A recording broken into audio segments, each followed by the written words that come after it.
देश में manual scavenging ban है। क्या आप मैनुअल स्क्वेंजिंग का मतलब समझते हैं? इसका मतलब होता है मानव मल को हाथ से उठाना। ये गैर कानूनी है और इसे लेकर सख्त कानून बनाए गए हैं। 1993 में ही इस पर पूरी तरह से प्रतिबंध लगा दिया गया था और 2013 में इसे पूरी तरह से गैर कानूनी घोषित कर दिया गया। लेकिन ना तो ये रुका और ना ही इसके जरिए दलितों की प्रताड़ना रुकने का नाम ले रही है। दलित समाज के लोग आज भी इसके शिकार हो रहे हैं और गंदे नाले में उतरने के कारण अक्सर उनकी मौत की खबरें सामने आती हैं। सामाजिक न्याय और अधिकारिता मंत्रालय की ओर से साझा किए गए आंकड़ों के अनुसार पिछले 5 सालों में सेप्टिक टैंक में काम करते हुए 419 लोगों की मौत हो चुकी है। लेकिन इसे रोकने के लिए अभी भी सरकार की ओर से कोई ठोस कदम नहीं उठाए गए। नमस्कार, मेरा नाम है रीटा। आज की वीडियो में मैं आपको बताऊंगी कि कैसे आपके घर की सेप्टिक टैंक, आपके शहर के नाले या सीवर की सफाई करने वाले लोगों की जिंदगी की कोई कीमत नहीं है।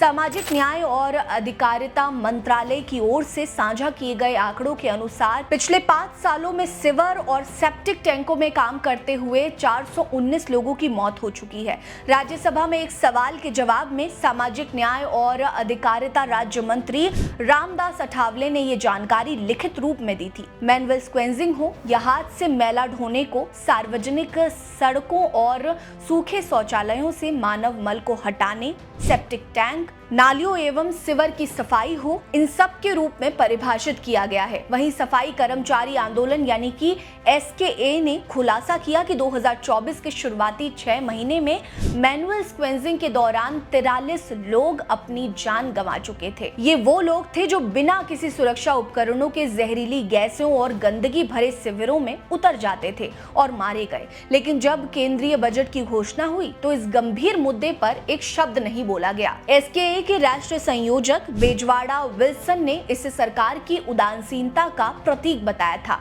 हाल ही में केरल के त्रिवेंद्रम में एक दिल दहला देने वाली घटना सामने आई। एक 47 साल का सफाई कर्मचारी नाले में बह गया। भारी बारिश और 46 घंटे के लंबे खोज बचाव अभियान के बाद उसका शव मिला था। इस घटना के बाद कांग्रेस के राज्यसभा सांसद JB माथेर हिशाम ने दुख जताते हुए कहा कि ये घटना हमें याद दिलाती है कि हम मैनुअल स्क्वेंजिंग को खत्म करने में कितने नाकाम हैं। बिना सुरक्षा उपकरणों के लोग हर दिन मौत से जूझते हैं। इसके बाद विपक्ष के 12 सांसदों ने एकजुट होकर मृतक के परिवार को मुआवजा देने और एक प्रभावी कचरा प्रबंधन योजना बनाने की मांग उठाई थी। दिसंबर 2024 तक के सरकारी आंकड़ों की माने तो सीवर और सेप्टिक टैंक में काम करते हुए तमिलनाडु में 67 लोगों की मौत हुई थी। द वायर की रिपोर्ट के मुताबिक सरकार ने मैनुअल स्क्वेंजिंग के पुनर्वास के लिए national action for mechanised sanitation ecosystem Namaste योजना शुरू की थी। इस योजना के लिए 2023-24 में बजट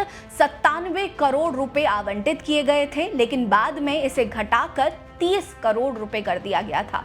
साल 2024 के केंद्रीय बजट में इस योजना के लिए आवंटन बढ़ाकर 117 करोड़ रुपए किया गया। बावजूद इसके SKA के राष्ट्रीय संयोजक बेजवाड़ा विल्सन ने इस राशि को बहुत कम बताते हुए आलोचना की थी। विल्सन ने कहा था कि मैनुअल स्क्वेंजिंग का कल्याण सरकार की प्राथमिकता नहीं है और उन्होंने इस बात की आलोचना की कि सरकार मैनुअल स्क्वेंजिंग की समस्या को स्वीकार करने के लिए तैयार नहीं है। विशेष रूप से दिल्ली, उत्तर प्रदेश, मध्य प्रदेश, जम्मू कश्मीर और बिहार जैसे राज्यों में जहां ये प्रथा अभी भी बड़े पैमाने पर प्रचलित है। मैनुअल स्क्वेंजिंग का सबसे दुखद पहलू ये भी है कि इसमें ज्यादातर लोग दलित समुदाय से आते हैं। बेजवाड़ा विल्सन कहते हैं कि जब कोई सीवर या सेप्टिक टैंक में मरता है तो सरकार उसे मैनुअल स्क्वेंजिंग नहीं मानती। ऐसी मौतों को आकस्मिक मौत बता दिया जाता है और दबा दिया जाता है। आपको बता दें कि 2021 के सरकारी आंकड़ों के मुताबिक देश में 58,098 मैनुअल स्क्वेंजिंग थे, जिसमें 42,594 अनुसूचित जाति से थे। ये आंकड़े चीख कर बताते हैं कि ये प्रथा न सिर्फ अमानवीय है बल्कि सामाजिक असमानता की गहरी जड़ों को भी उजागर करती है, जो समाज में आज भी प्रचलित है। इससे भी मजेदार बात यह है कि 1993 में मैनुअल स्क्वेंजिंग पर प्रतिबंध लगा और 2013 में इसे पूरी तरह से गैर कानूनी घोषित कर दिया। मैनुअल स्क्वेंजिंग एक्ट 2013 के तहत किसी को भी शिविर में भेजना अपराध है। मगर स्थिति आज भी जो की त्यों बनी हुई है। आज भी लोग बिना सुरक्षा उपकरणों के जहरीली गैसों और गंदगी के बीच काम करने को मजबूर हैं।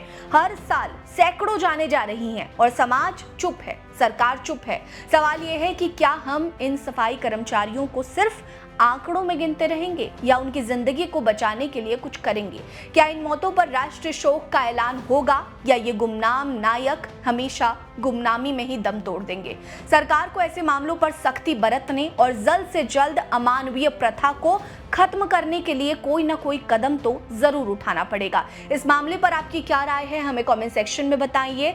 साथ ही वीडियो को लाइक कर लीजिए, चैनल को सब्सक्राइब करना मत भूलिएगा। हमारे साथ बने रहिए। नमस्कार।